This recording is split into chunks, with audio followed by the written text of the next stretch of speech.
Hi అండి, రంజాన్ స్పెషల్గా మనం ఇంట్లోనే మటన్ హలీం ఎలా తయారు చేసుకోవాలో చూద్దామా. ఈ ప్రాసెస్లో చేస్తే చాలా చాలా టేస్టీగా ఉంటుందండి. ఒక గిన్నె తీసుకొని ఒకే కొలతతో మనము పప్పులన్నీ వేసుకున్నామండి.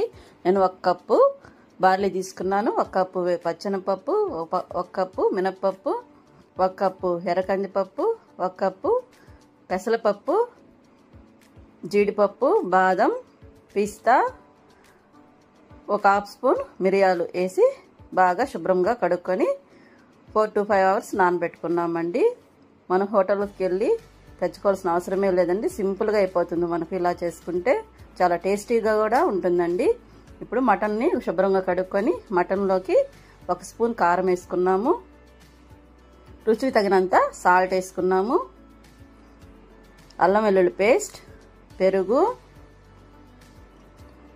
నిమ్మదబ్బ సగము పిండుకున్నామండి. రసాన్ని బాగా కలుపుకొని ఇది కూడా 4 to 5 అవర్స్ నానబెట్టుకున్నాము. స్టవ్ మీద కుక్కర్ పెట్టుకున్నాము, గీ వేసుకొని అందులోకి చెక్క, మొగ్గ, ఏలక్కాయలు, 6 పచ్చిమిరపకాయలు, 3 ఆనియన్స్ అండి, అవి కట్ చేసుకున్నవి వేసుకున్నాము.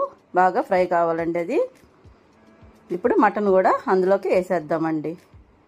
వేసి వాటర్ అంతా ఇంకిపోయేంత వరకు కలుపుతూ ఉండాలి. 1 స్పూన్ జీరా పౌడరు, ధనియాల powder 2 spoons, half spoon garam masala powder వేసుకొని బాగా కలుపుకోవాలండి. చూడండి వాటర్ ఇంకుతా ఉన్నాయి కదండి. ఇప్పుడు పుదీనా, కొత్తిమీర వేసుకున్నాం. మంచి స్మెల్ ఉంటుందండి ఇది వేస్తే. చూడండి టేస్టీగా కూడా ఉంటుంది.